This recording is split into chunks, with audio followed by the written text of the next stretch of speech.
早晨，數字牌早餐。今日我哋繼續睇《申命記》19章1至14節嘅部分，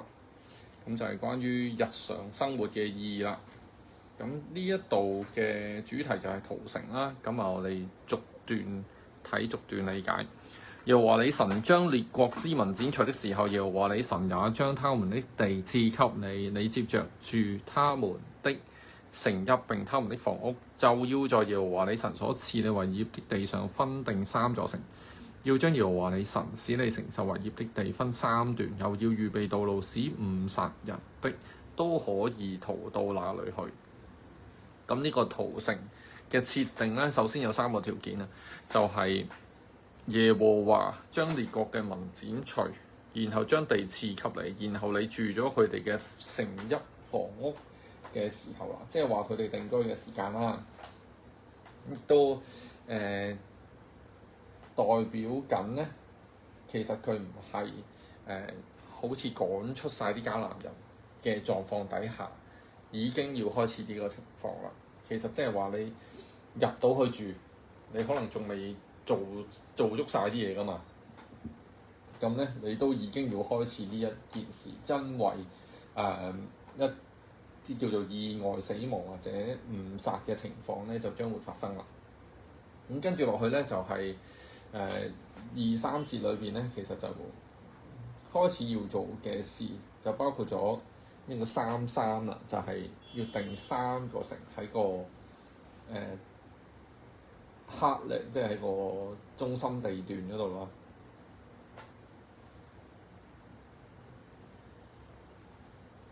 咁就係因為咧，本身就定咗6個喺民數記裏邊，咁因為3個喺約旦河東啊，咁所以有3個咧就要喺約旦河西啦。咁6個咧，其實本身呢個城係代表咩咧？即係代表利未城，佢有一個神聖嘅性質喺當中。咁喺字眼上面咧就好獨特啦，就係預備道路，使誤殺的人可以逃到哪裡去。呢一個路同埋個 way 同埋個地咧，其實就係並行嘅，即係地分為3段，道路可以逃到去。喺寫法裏邊，其實咧2個係擺埋一齊嘅。咁即係講緊咧嗰個邊界受到嗰個城嘅影響啦，個城定喺邊個邊界要去就佢嘅，其實係即係唔係調翻轉啦，即係唔係我畫好咗邊界，我分咗啲地，再喺上面就加啲城上去，唔係嘅。呢個屠城係其實係個中心嚟嘅，然後其他嘅地界就圍繞住呢個屠城去做。咁其實都有個實際嘅作用㗎嘛，即係你搞到去點講啊，山卡拉咁樣，咁啲人去屠城咪危險咯。但係如果個屠城係中心，即係人去走去都會方便啊，即係好似係圓規個中心定係圓規個邊咁樣嘅道理啦。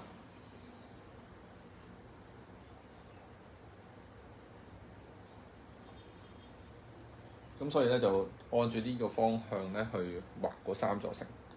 咁最尾咧就第3節個尾就係講緊個目標啦，就係去屠啊。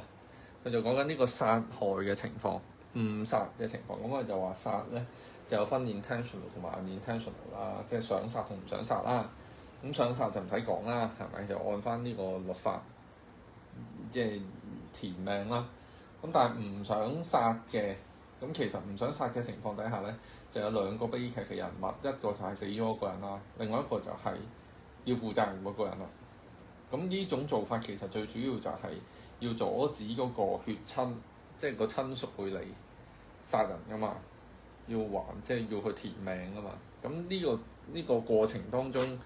係唔係有足夠嘅時間去了解佢究竟係因着仇恨咧，定係真係一個誤殺咧？所以咧就有一個咁樣嘅安排，一個保護措施喺度。咁第4至第7節咧，咁我哋琴日都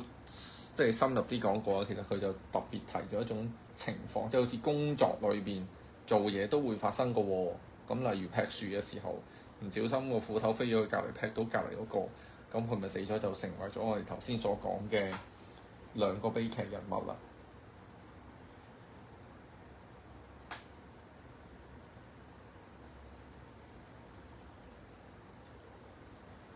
即係呢個就係嗰個例子啊。咁啊，第六節咧，嗱第四、第五節我哋讀埋。誤殺人的逃到哪裏可以存活啊？定例乃是這樣凡素無仇恨、無心殺了人的，就如人與鄰舍同入樹林砍伐樹木，手拿斧子砍，本想砍下樹木，不料斧頭脫了把，飛落在鄰舍身上，以至於死。這人逃到那些城的一座城，就可以存活。咁啊，第六節就講到免得報血仇，心中火熱追趕他，因路遠就追上，將他殺死。其實他不該死，因為他如被殺的素無仇恨。所以咧就會翻到去嗰個城，要喺一個中心嗰度。如果你趕唔切跑過去而死咗，即係你追佢好耐咁，總會有一日追到嘛。咁你如果係短嘅，咁佢走入去，咁該唔該死咧？就到時就可以落咗個定論先，就唔係私刑行咗先啦。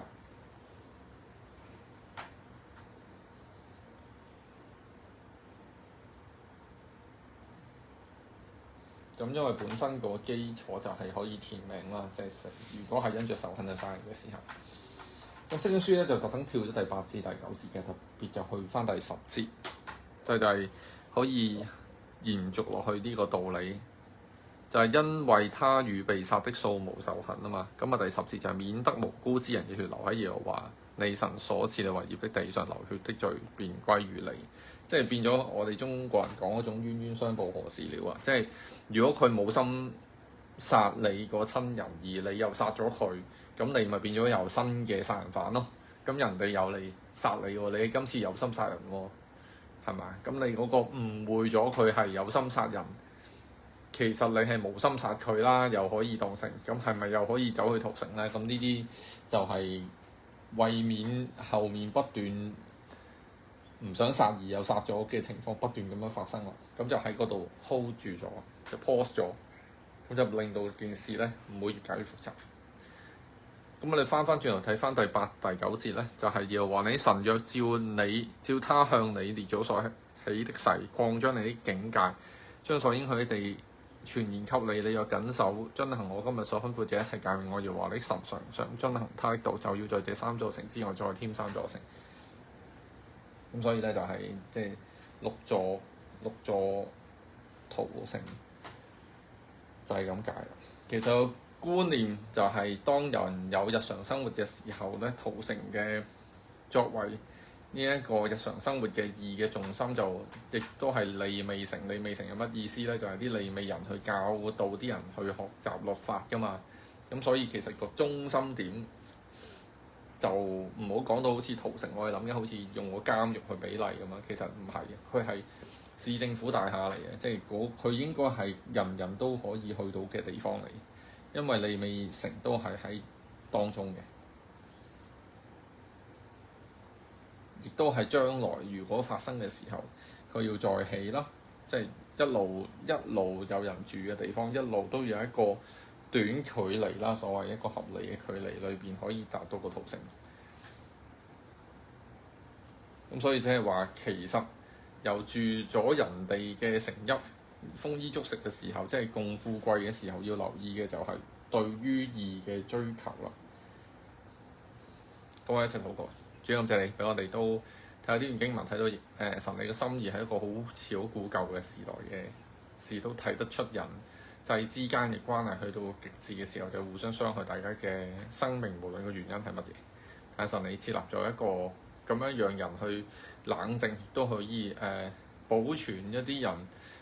真係遇上不幸，因為喺無心殺人嘅處境裏邊其實真係冇贏家，真係兩個都係受害者。不過一個人已經失去咗生命，剩翻嘅人嘅生命，神你都係看為重要，亦都俾我哋感受得到我哋做錯事嘅人，其實喺神心目中，無論係真係無心之失嘅，尤其係都神你都眷顧。我哋感謝你，以上禱告奉主嘅聖名祈求，阿們。